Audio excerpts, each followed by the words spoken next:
Unmasking Starlight, a father's unwavering love.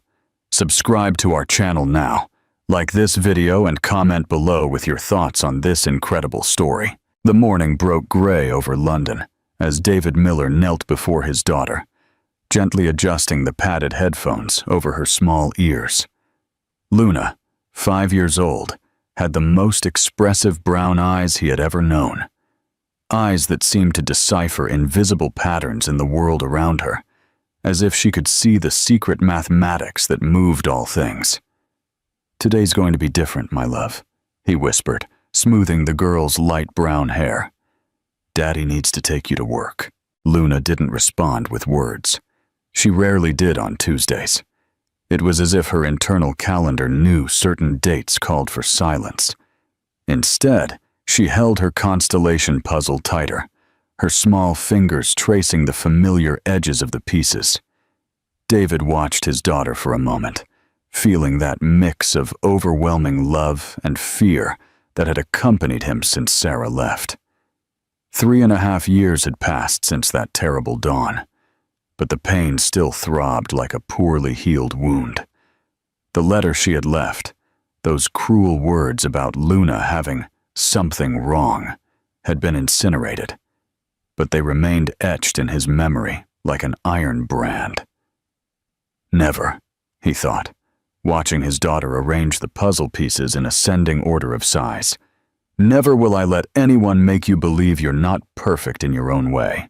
The apartment reflected his life, simple but carefully organized to meet Luna's needs. Pictograms were taped to the kitchen wall, indicating the morning routine. A visual schedule with Velcro showed the day's commitments. The living room sofa was positioned so she could see the windows and count the buildings, a ritual that calmed her when the world became too intense. "Ready?" David asked, extending his hand. Luna looked up at him. For a second, she seemed to hesitate. Then she put her small hand in his, a gesture of trust that never failed to move David. The journey to London's financial center was silent. Luna watched the buildings from the car window, counting them softly. 1, 2, 3, until she lost count when they passed a construction site where cranes sliced the sky like mechanical arms. David adjusted the radio volume, keeping only soft instrumental music that he knew she tolerated. The multinational's building rose like a monolith of glass and steel in the heart of the city. David had never brought Luna there. His work and personal life were worlds separated by an impassable line, until today. "Do you remember what we talked about loud voices and noises?" he asked as he parked. Luna nodded, adjusting her headphones. "If it gets difficult, you let me know, okay? Any way you want." She looked at him with that serious, almost solemn expression that sometimes made him forget he was talking to a 5-year-old. The building lobby was a sea of polished marble and cold lights. Footsteps echoed with a reverberation that made Luna close her eyes. David felt her hand clench in his and slowed his pace, giving her time to adjust to the environment. In the elevator, she positioned herself in the corner, facing away from the mirror. David knew this preference. Reflections confused her, created a sense of infinity that made her dizzy. He positioned himself beside her, creating a visual barrier between his daughter and the mirror. "Floor 22, the elevator announced in a robotic voice. The financial management office was an open, modern space, with low partitions and computer screens flickering on every desk. Conversations overlapped in a constant murmur, punctuated by ringing phones and printer noise. David felt Luna tense beside him. "Good morning, David," greeted Mark from the auditing department. But his voice died mid-sentence when he noticed the girl. "Ah, you brought my daughter, Luna," David said firmly. "I'll be working with her today." Mark forced an uncomfortable smile. Of course, no problem." But David saw the look. He knew that expression well. Curiosity mixed with silent judgment. Why did he bring a child to the office? Where's her mother? What's wrong with her? He settled Luna in a chair next to his desk, creating a small space with makeshift partitions. She immediately took out her puzzle from her bag and began to assemble it on the table, with precise, rhythmic movements. Some people passed by and watched curiously, but Luna seemed oblivious to the attention, absorbed in her world of pieces and patterns. The morning passed relatively quietly. David managed to answer emails and review reports while Luna worked silently beside him, occasionally looking up to count the ceiling lights or observe the geometric lines of the furniture. It was during the 10:30 meeting when everything changed. David needed to participate in the video conference with the American headquarters, and Luna stayed in the adjoining waiting room with her puzzles and an illustrated book about constellations. She seemed comfortable, organized in her improvised routine, until the coffee machine went off. The sharp metallic noise sliced through the air like a siren. Luna, who was focused on a page about the Orion constellation, covered her ears tightly, but it was too late. The sound had penetrated the protective barriers she had built around herself. David, in the middle of his presentation on quarterly projections, heard the scream. It wasn't a common child's scream. It was the sound of someone whose sensory perception had been bombarded beyond its limit. Sharp, desperate, laden with a primitive anguish that made everyone in the meeting room turn towards the door. "Excuse me," David murmured, leaving the video conference without explanation. He found Luna on the waiting room floor, curled in a fetal position, hands covering her ears, her body rocking in repetitive movements. Tears streamed down her face, and she emitted guttural sounds of pure despair. "Luna, my love, I'm here," David said, kneeling beside her, but without touching her. He knew that during crises, touch could intensify sensory overload. A small group of employees formed at the entrance of the room. David felt their gazes like arrows, some of morbid curiosity, others of discomfort, still others of thinly veiled irritation. "What's the situation?" someone murmured. "He shouldn't bring problematic children to the office," another voice whispered. David felt his face burn with humiliation and rage, but his priority was Luna. He positioned himself between her and the curious onlookers, creating a visual barrier. "Everything's okay, my star," he whispered, keeping his voice calm and low. "The noise stopped. You're safe." It was then that a shadow fell over them. David looked up and found a woman he recognized immediately, even without having spoken to her personally. Isabella Sterling, the company's CEO. 42 years old, black hair pulled back in an impeccable bun, dark gray suit that cost more than David earned in a month. She was known for her ruthless efficiency, quick decisions, and the distance she maintained from hierarchically inferior employees. David braced himself for words of reprimand, for the polite but firm order to remove his daughter from the corporate environment. Instead, Isabella knelt. Without saying a word, she took a sheet of paper from the hand of an assistant who accompanied her and began to fold. Her fingers worked with surprising precision, creating creases, molding shapes. In a few seconds, she had created an origami star. She placed the paper star on the floor, a few inches from Luna, within the girl's field of vision, but without invading her personal space. Luna stopped rocking. The sobs subsided. She peeked through the fingers covering her face and saw the star. With slow, almost ritualistic movements, she reached out and touched the tip of the paper star. "Polaris," Luna murmured, the first word she had spoken that day. Isabella smiled, a genuine smile, different from the formal one David had seen in corporate presentations. "The North Star," she confirmed, her voice low and respectful. "The one that always points the way home." Luna sat up slowly, still holding the star.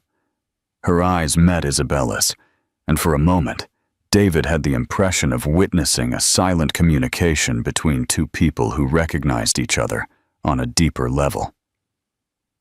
"She likes astronomy," David explained, his voice thick with emotion. "Me too," Isabella said, not taking her eyes off Luna. "When I was little, my grandfather taught me that stars are like people. Each one is different, each one has its own light, but they are all part of the same sky."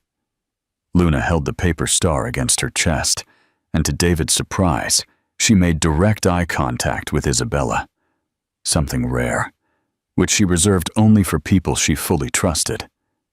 "Thank you," Luna said, her voice almost a whisper. The group of curious onlookers had dispersed, but David barely noticed.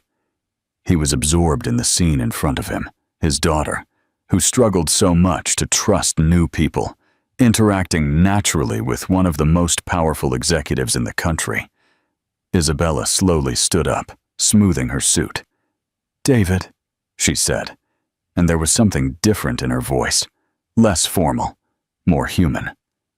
"I need to talk to you, privately." He nodded, helping Luna up. The girl put the origami star in the pocket of her pink dress and returned to holding her puzzle.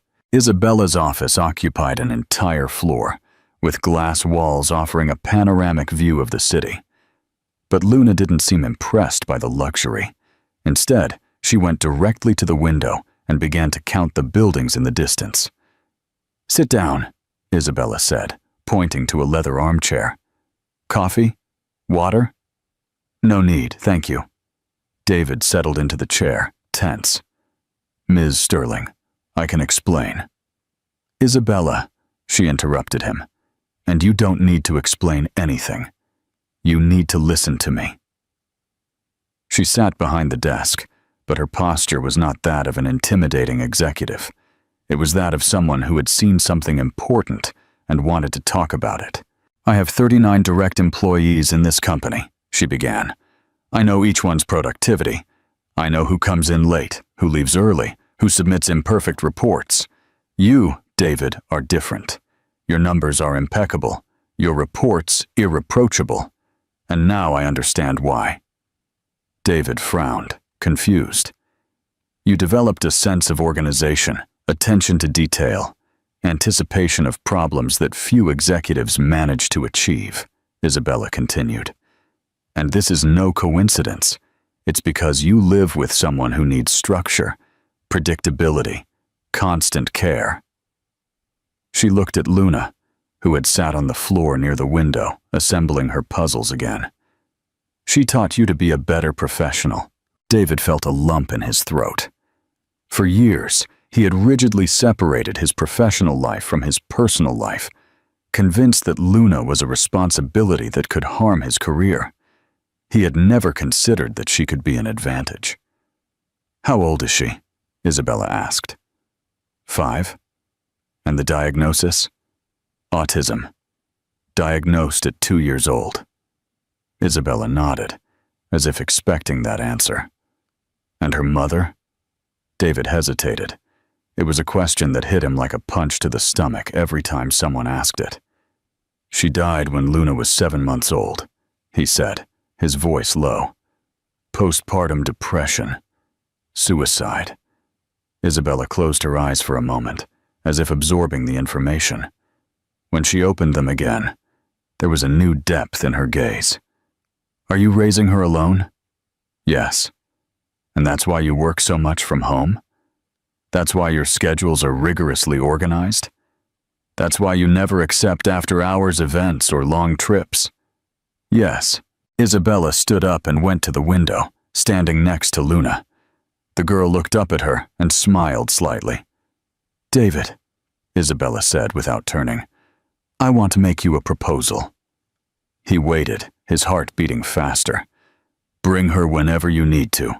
I'm going to set up a suitable space in the office, with less noise, with educational toys, with everything she needs.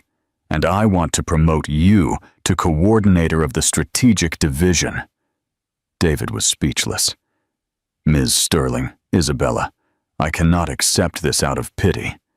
She turned to him, and there was a firmness in her eyes that brooked no questioning. It's not pity, David. It's recognition. You can't imagine what it's like to see a father who changed his whole life to adapt to his daughter's needs, who developed exceptional skills out of love, who never, not for a second, made her feel like a burden. Her voice became lower, almost intimate. You can't imagine how rare this is. Luna, who had finished the puzzle, walked up to David and extended her hand. He automatically took it, still processing Isabella's words. "Can I think about it?" he asked. "Of course, but I want you to know one thing." Isabella returned to the desk and scribbled something on a piece of paper. "This company has a daycare on the second floor. I never used it for its original purpose because I don't have children. Starting tomorrow, it will be adapted for Luna, with specialized professionals, a controlled environment, everything she needs." She handed the paper to David. It was a phone number. "This is my personal phone. If she needs anything, if you need anything, call me. Anytime." David looked at Luna, who was watching a plane cross the sky outside. "Why are you doing this?" he asked, genuinely curious. Isabella hesitated. For a moment, the executive mask slipped, revealing something more vulnerable underneath. "Because my sister was like that too," she said, her voice almost a whisper. "And our parents didn't have the strength you have. They institutionalized her when she was 8. I never saw her again." The silence that followed was loaded with meaning. David felt he had just met not the company CEO, but the woman behind the position. A woman with her own wounds, her own losses. Luna approached Isabella, and to everyone's surprise, including herself, lightly touched the executive's hand. "You lost someone too," Luna said, with that keen perception that sometimes made her seem much older than she really was. Isabella knelt again, meeting Luna's eyes. "I did," she admitted, "but maybe I found you two because of it." David felt his eyes fill with tears. For the first time in years, he had the feeling that he and Luna were not alone in the world. "Did you accept the promotion?" Isabella asked, turning to him. David looked at his daughter, who was holding the origami star like a talisman. "I accept," he said, "but with one condition." "What?" "That you come to dinner with us on Saturday. Luna insists on showing her constellations to people she cares about." Isabella smiled, the first genuine smile David had seen on her. "It would be my pleasure." And as they went down to the parking lot that afternoon, David felt something fundamental had changed, not just in his career, but in his life, as if the universe had conspired to put the right people in Luna's path. The girl fell asleep in the car, still holding the paper star, and David drove home with the strange and wonderful feeling that for the first time since Sarah's death, the future seemed bright and full of possibilities. Share your thoughts. What's the most unexpected kindness you've ever received? In the apartment, while Luna slept in her bed surrounded by astronomy books, David looked out the window at the city's night sky. The stars were few and far between, almost dimmed by London's light pollution. But they were there, just like hope. Saturday dinner transformed everything. Isabella arrived at 7 in the evening, promptly as she had promised, but not in the executive car with a chauffeur that David expected. She parked a modest silver Nissan Sentra in front of the building and walked up the stairs carrying a brown paper bag. "I brought lasagna ingredients," she said, when David opened the door, looking genuinely nervous. "I hope Luna likes cheese." David watched her on the doorstep, noticing how different she looked. The impeccable suit had been replaced by dark jeans and a white linen blouse. Her hair, always pulled back in a strict bun, fell loosely over her shoulders. She looked human, younger, vulnerable, in a way that drastically contrasted with the ruthless executive who commanded millions in corporate decisions. "Come in," he said, smiling. "Luna is eager to show you the new telescope." David's apartment was a reflection of his life. Functional, organized, but cozy. The living room walls displayed Luna's drawings taped up, mainly crayon renderings of constellations. A low shelf held puzzles organized by difficulty level. In the center of the living room, an amateur telescope pointed towards the window. Luna appeared from her room wearing a dark blue dress filled with embroidered stars, her favorite outfit for special occasions with important people, as she had explained to her dad. "Hello, Isabella," she said, maintaining a respectful distance but smiling. "You came to see Andromeda with me." It wasn't a question. For Luna, certain things were simply true. "I did," Isabella confirmed, kneeling to the girl's height. "And I brought special paper to make more stars." During dinner, David watched fascinated as Isabella interacted with Luna. She didn't speak to her in a childish tone. She didn't ask obvious questions about school or her favorite toys. Instead, she discussed astronomy with the seriousness of someone debating important matters with a respected colleague. "The Orion Nebula is visible this week," Luna commented, slowly chewing a piece of lasagna. "Daddy said maybe we can see the trapezium stars."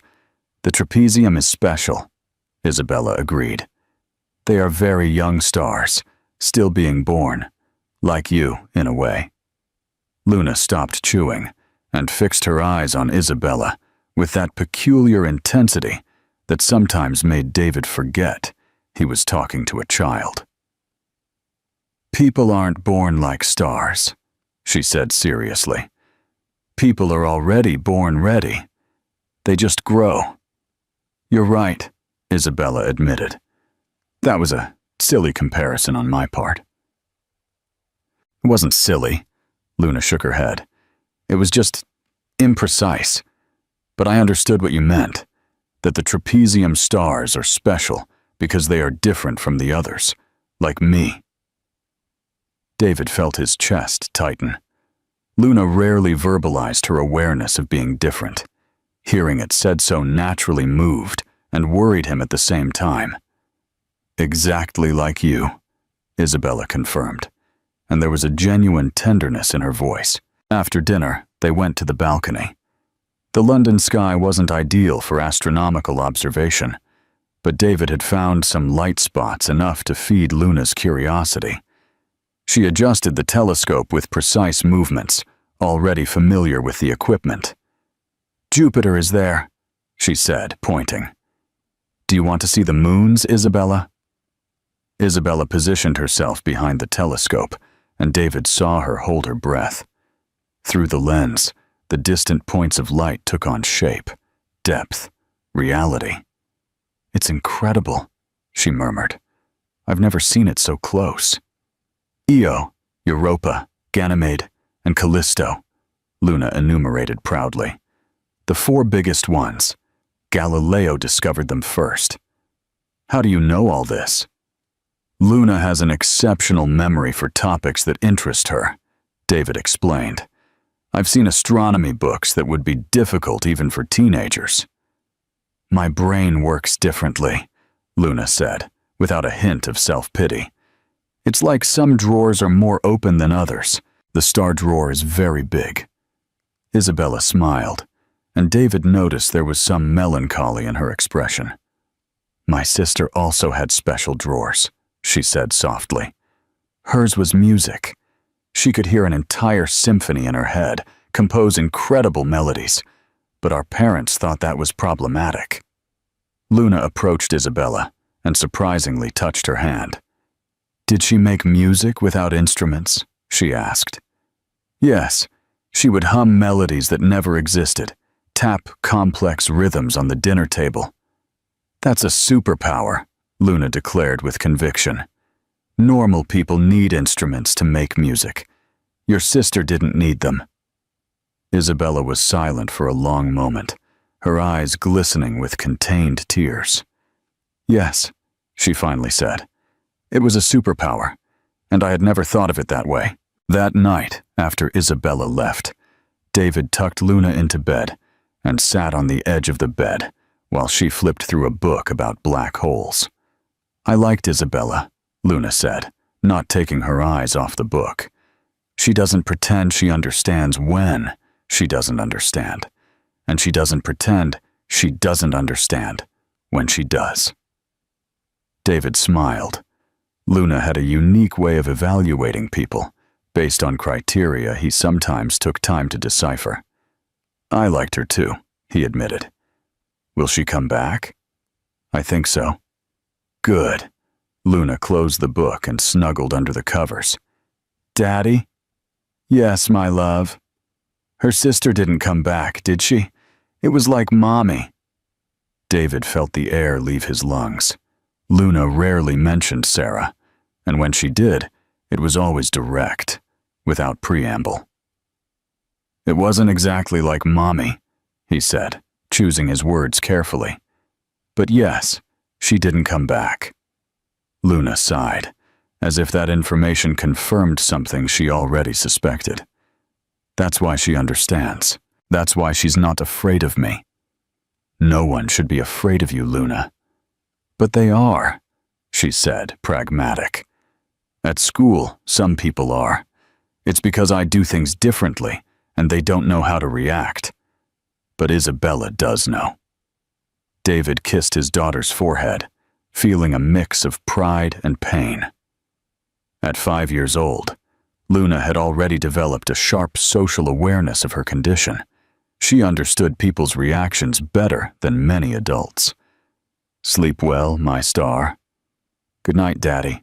The following weeks brought a subtle but significant change in their routine. Isabella began to appear more frequently, not just for formal dinners, but for small, everyday moments. She learned that Luna preferred warnings before routine changes, that sudden noises bothered her, that she needed time to process new information. And Luna, in turn, began to include Isabella in her restricted circle of trusted people. She taught her about constellations, showed her drawings, even shared her silences, something she rarely did with strangers. David found himself looking forward to Isabella's visits with an anxiety he hadn't felt in years. She brought a different energy to the apartment, a lightness he didn't know he was missing. And most importantly, she saw Luna not as a child with problems, but as a fascinating person with a unique way of seeing the world. It was at school where things began to get complicated. Ms. Peterson was the kind of teacher who believed in discipline above all else. 53 years old, gray hair always pulled back in a tight bun, metal-rimmed glasses she wore like a barrier between her and the world. She had taught for 28 years and prided herself on having molded hundreds of children for real life. Luna had been in her class for 3 months, and the tension was palpable from day one. "The child doesn't concentrate," Ms. Peterson complained during parent meetings. "She stares at the ceiling, plays with her hands, doesn't participate in group activities as she should. She concentrates differently," David tried to explain. "When the topic interests her, her attention is exceptional. Children don't choose what to concentrate on, Mr. Miller. Children need to learn discipline." David tried to maintain diplomacy, but he perceived that for Ms. Peterson, Luna wasn't a child with special needs. She was a problem to be solved. The situation worsened when Luna began to mention Isabella in class. "Isabella said stars are like people," Luna commented during a lesson on the solar system. "Each one has its own light." "Isabella who?" Ms. Peterson asked dryly. "Daddy's friend. She's very smart and knows about nebulae." Ms. Peterson wrote something in her notebook. David would later discover that she had started a detailed record of Luna's irregular family situation. The turning point occurred on a Thursday in May. David was in an important meeting when he received a call from the school. Luna had had a behavioral meltdown during recess, and Ms. Peterson demanded he pick her up immediately. He arrived at the school and found Luna sitting in a chair in the hallway, swinging her legs and staring at the floor. Her eyes were red, and she held a crumpled drawing in her hands. "What happened?" David asked, kneeling in front of her. "She ripped my drawing," Luna said, her voice trembling. "It was the Milky Way. It took me 3 days to make." Ms. Peterson approached, her footsteps echoing in the empty hallway. "The child was distracting the others with that paper during math class," she said without an ounce of remorse. "She needed to learn that there's a time for everything." David felt anger rise in his throat, but he held back. Luna was watching, and he didn't want her to see her father lose control. "Ms. Peterson," he said, keeping his voice calm. "Luna has a medical report explaining her special needs. Drawing helps her self-regulate emotionally." "A medical report is no excuse for lack of discipline," Ms. Peterson retorted. "If you can't properly raise your daughter, perhaps you should reconsider if you are capable of raising her alone." The phrase hit David like a gunshot. Luna abruptly raised her head, eyes wide. "My daddy is the best daddy in the world," she said in a clear, firm voice. "He teaches me about stars and never rips my drawings." Ms. Peterson looked at the child with disdain. Children should not contradict adults. "I didn't contradict," Luna replied, with that relentless logic that sometimes made her sound older than she was. "I just told the truth." David picked up his daughter and turned to Ms. Peterson. "We're leaving," he said, "and I'll be speaking to the administration about this episode." "Speak away," Ms. Peterson said, smiling unpleasantly. "I'm sure they'll be interested to hear about the inappropriate company your daughter has mentioned in class." David stopped at the door, feeling a chill. "What do you mean by that?" "A 5-year-old child should not be spending time with unknown women who appear in her father's life in a suspicious way," Ms. Peterson said, choosing each word like someone wielding a blade.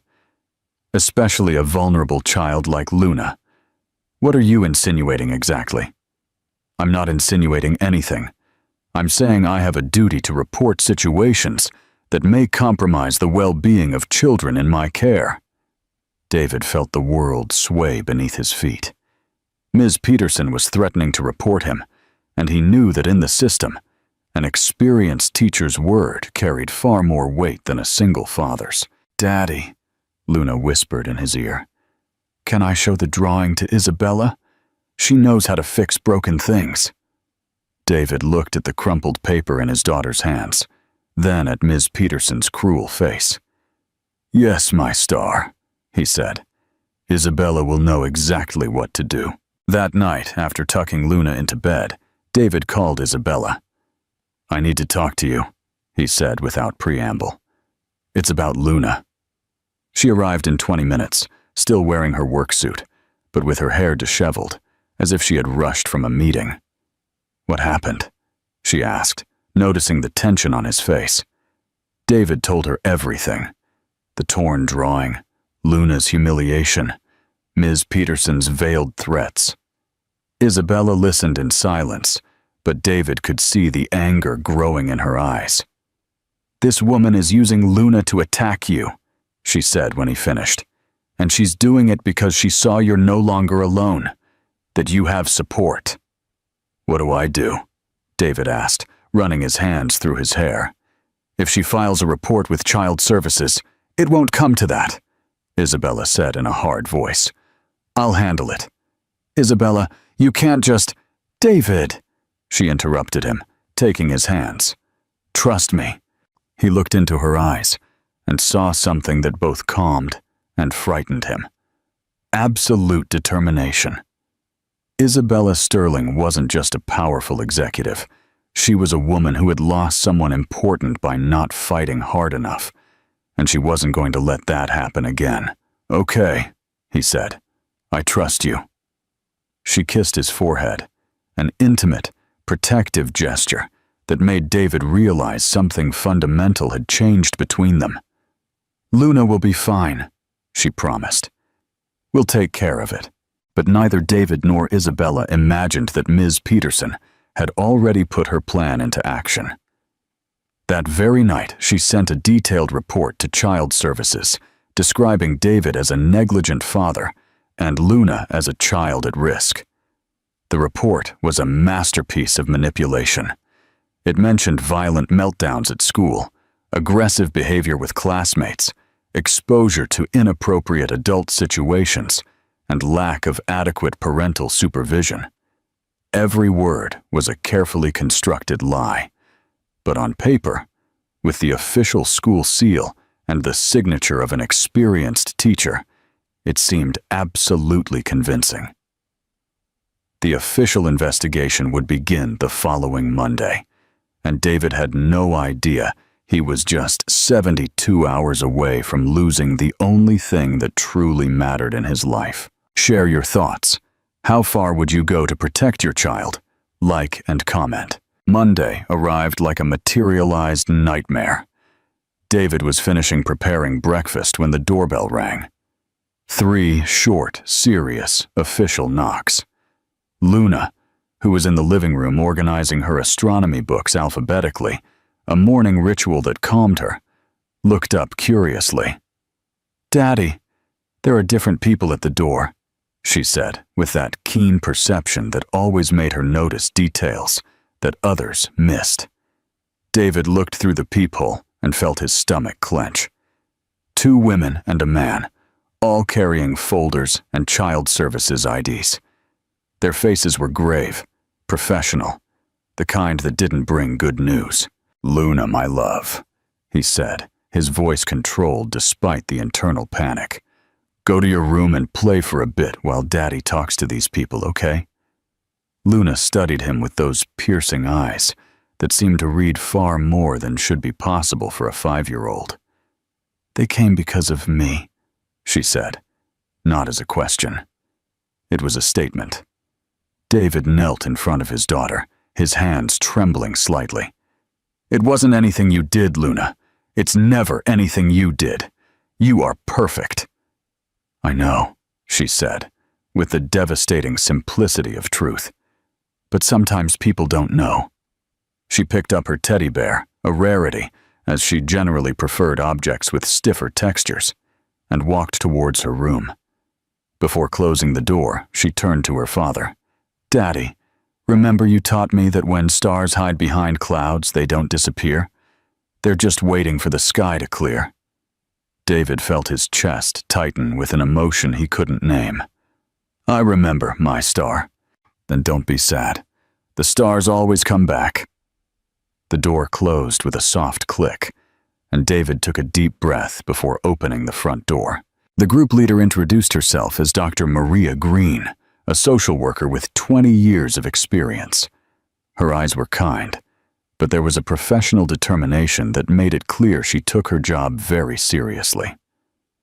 "Mr. Miller," she said, showing her ID badge, "we received a report about potential risk situations involving your daughter Luna. We need to talk." David led them into the living room, his heart pounding so hard he was sure everyone could hear it. The house had never seemed so small, so vulnerable to the inspection of strangers. "Please sit down," he said, his voice firmer than he felt. The doctor, Dr. Charles Reed, the group's psychologist, looked around with clinical attention, noticing every detail. Luna's drawings taped to the wall, the astronomy books organized by color on the low shelf, the telescope pointing towards the window. "Mr. Miller," Dr. Green began, opening a folder. "We received a report from the school where Luna studies, signed by teacher Roberta Peterson. According to this document, your daughter exhibits violent behaviors, uncontrolled meltdowns, and is being exposed to inappropriate situations for her age." David felt as if he had been punched in the stomach. "That's not true," he said, struggling to maintain his composure. "Luna has never been violent. She has autism. She can have sensory meltdowns. But she has never hurt anyone." "The report also mentions," the social worker continued, "that you have allowed an unknown woman unrestricted access to the child, without proper supervision." "Isabella isn't unknown," David protested. "She is." He hesitated, realizing he didn't know exactly how to define what Isabella was to them. She's someone important to us, someone I trust completely. The third team member, Dr. Anna Bell, a child development specialist, skimmed notes on a tablet. "Mr. Miller," she said in a kind but firm voice, "we need to talk to Luna, separately." David felt the world sway. She doesn't do well with strangers. She needs time to get used to new people. "We understand," Dr. Reed said. "We have experience with special needs children. We'll be gentle." There was no way to refuse. David knew any resistance would be interpreted as an attempt to hide something. With a heavy heart, he went to Luna's room. She was sitting on the floor, assembling a solar system puzzle. But David could tell by the stiffness of her shoulders that she had overheard the conversation. "Luna," he said, sitting beside her, "the people in the living room need to talk to you. They'll ask you some questions." "About me?" she asked, not taking her eyes off the puzzle. "About you, about me, about our life." Luna placed a piece in its place, Jupiter fitting perfectly into its orbit. "They think you don't take good care of me," she said, again not as a question, but as a statement. David closed his eyes, feeling a physical pain in his chest. "Some people think that, yes, but they're wrong," Luna finally said, looking at him. "You're the best dad a girl like me could have." "Luna, no, Daddy, let me talk."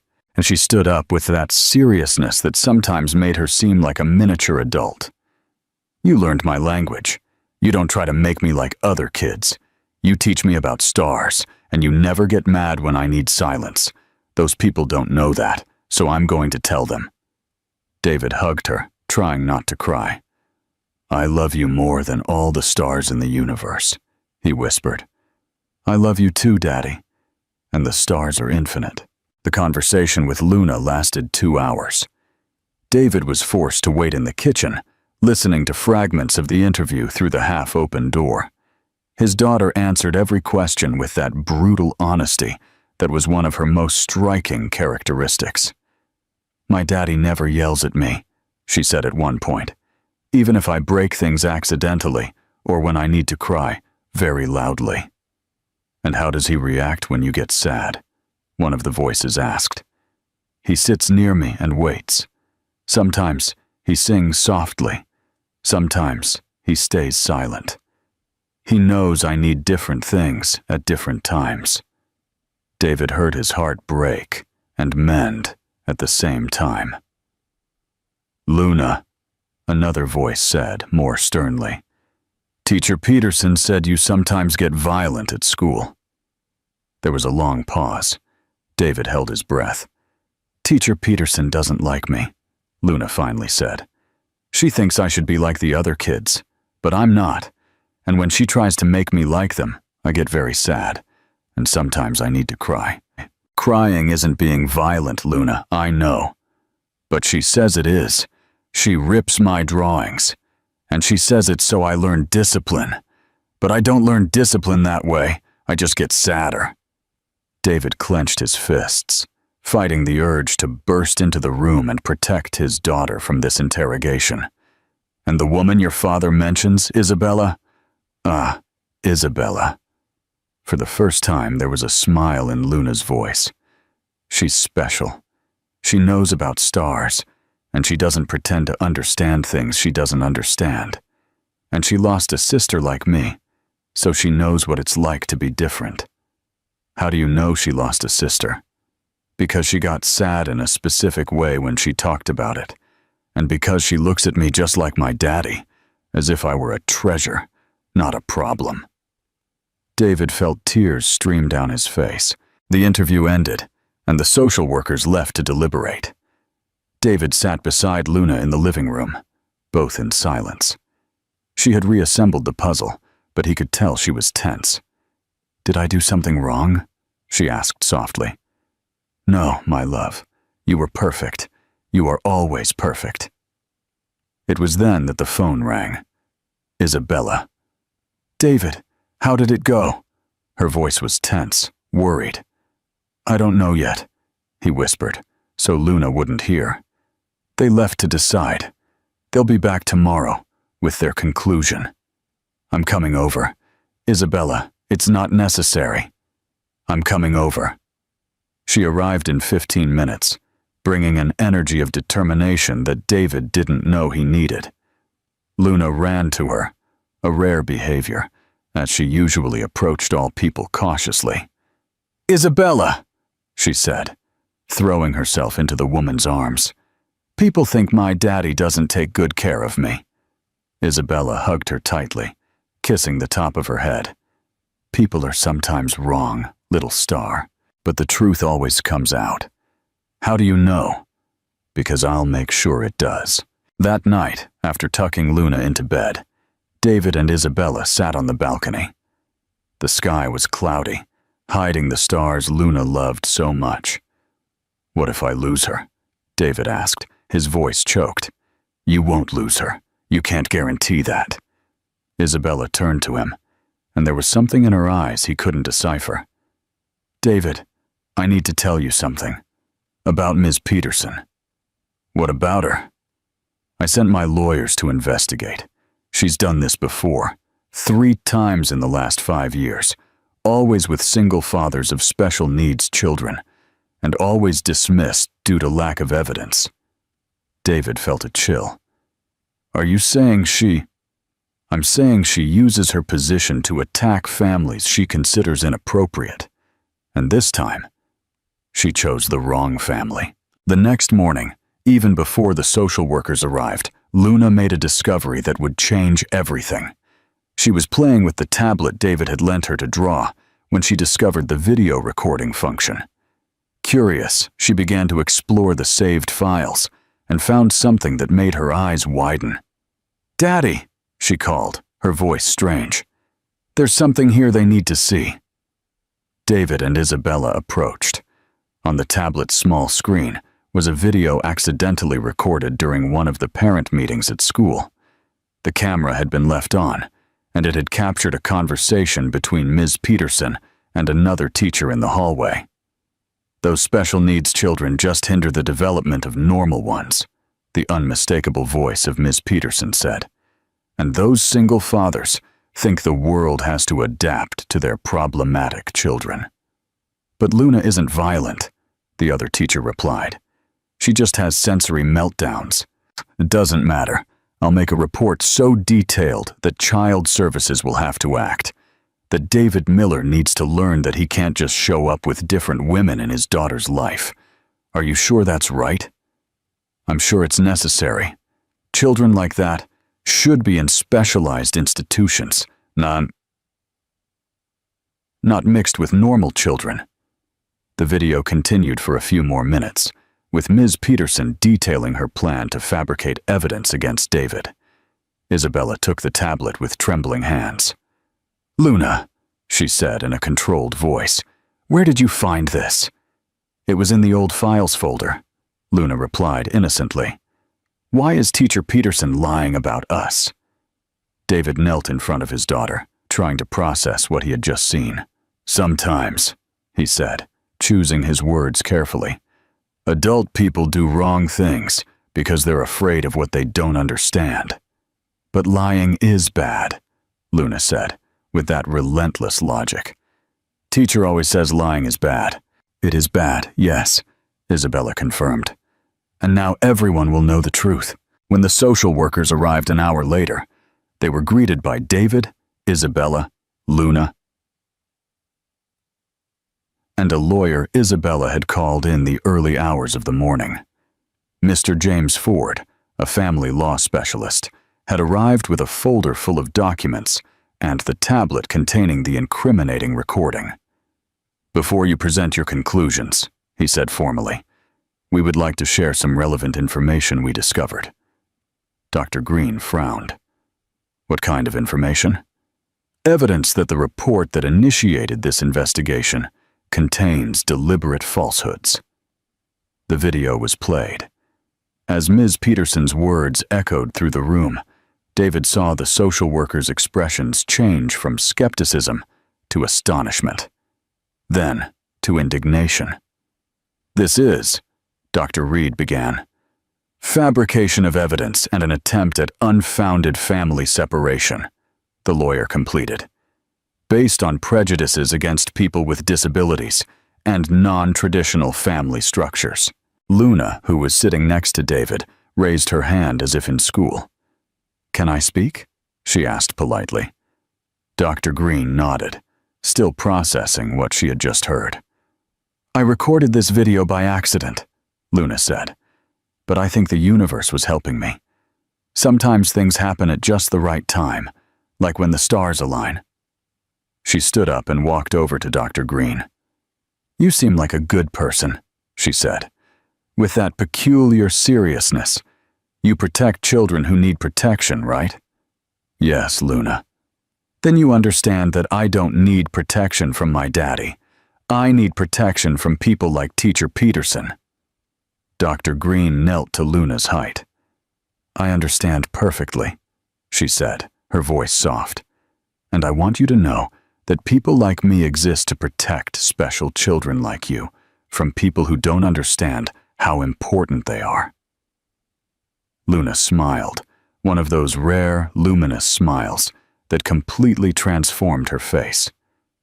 "Thank you," she said. "Can you come see the stars with us someday?" David felt a wave of emotion so intense that he had to blink several times to keep from crying in front of everyone. The investigation was officially closed that same day. The final report described David as an exceptional father who demonstrates extraordinary dedication to his daughter's specific needs, and recommended that Luna remain under his care, which clearly provides a safe, stimulating, and loving environment. Ms. Peterson was fired the following week. The Department of Education opened an investigation into her practices, and she lost her professional license. The school issued a public apology to David and Luna, but the true healing began 3 months later. It was an August night, and the sky was particularly clear for London standards. Luna was on the balcony with her telescope showing Jupiter's moons to Isabella when David approached carrying a small velvet box. "Isabella," he said, his voice trembling with nervousness, "I need to ask you a question." Luna turned from the telescope, immediately sensing the importance of the moment. "Are you going to propose?" she said, not as a question, but as an obvious statement. David laughed, tears already starting to fall. "How do you always know everything before me?" "Because you two look like binary stars," Luna explained, serious. "Two stars orbiting each other, creating a stronger system than either one alone." Isabella was openly weeping now. "Isabella," David said, kneeling, "you entered our lives like a shooting star, unexpected and bright. And ever since, everything makes more sense. Luna loves you, I love you, and—" "Yes?" she interrupted him, laughing through tears. "Yes, yes, yes." Luna clapped, a rare gesture for her, who generally avoided loud noises. "Now we're a constellation," she declared, satisfied, 3 stars forming a new design in the sky. The wedding took place 6 months later, in a small ceremony in the garden of the new house they bought together. Luna was the only bridesmaid, carrying the rings in a small box decorated with stars she herself had painted. During the ceremony, when the officiant asked if there was any reason why they should not marry, Luna raised her hand. "I have a reason," she said, solemn. David and Isabella looked at each other, worried. "A very important reason," Luna continued, pulling a folded paper from her pocket. "I wrote my vows too." She unfolded the paper and began to read with the seriousness of someone speaking at a scientific conference. "Daddy, you taught me that being different isn't wrong. Isabella, you taught me that being different can be extraordinary. And you both taught me that a family doesn't need to be like other families to be perfect." There wasn't a dry eye in the small audience. "So I promise," Luna continued, that I will take care of you the same way you take care of me. I will share my stars with you forever, and I will remember every day that love doesn't need words to be real. She folded the paper and looked at them. Now you can kiss. That's how movies end. David and Isabella laughed, cried, and kissed as Luna clapped, and the London sky, exceptionally clear that night, shone with millions of stars. 2 years later, David found Luna in the garden of their new home, lying on the grass, looking at the sky through an even larger telescope that Isabella had given her for her birthday. "What are you seeing, my star?" he asked, lying down beside his daughter. "The Andromeda Nebula," she replied, without taking her eye off the telescope. "Isabella said it's our closest galactic neighbor. And what do you think of it?" Luna finally pulled away from the telescope and turned to her father. "I think it looks like our family," she said, smiling. "It seems very far away when you look at it from the outside, but when you get to know it up close, you discover that it's made of billions of stars, each shining in its own way, all together, creating something beautiful." David kissed his daughter's forehead, feeling his heart overflow with gratitude. "You're right," he said, "as always." "Daddy." "Yes? Do you think Mommy knows we're okay?" David hesitated for only a second. It was a question Luna rarely asked, but always in the most important moments. "I think so," he said. "I think she knows you grew up strong, intelligent, and full of love. And I think she knows you have a family that understands you perfectly." Luna nodded, satisfied with the answer. "Then everything's all right," she said, returning to the telescope. And that night, under the infinite sky of London, an extraordinary family continued to discover wonders in the distant stars and in the love that bound them here on Earth. Because in the end, David learned that true success was not in the numbers on a spreadsheet or in professional recognition. It was in creating a home where a special child could be exactly who she was, without masks or excuses. It was in finding someone who saw Luna not as a challenge to overcome, but as a miracle to celebrate. And Luna, at 7 years old, already knew something many adults take a lifetime to learn. That true love doesn't try to change people. It helps them shine even brighter, like the stars in the sky, each unique, each perfect, and all part of the same infinite story of light and hope.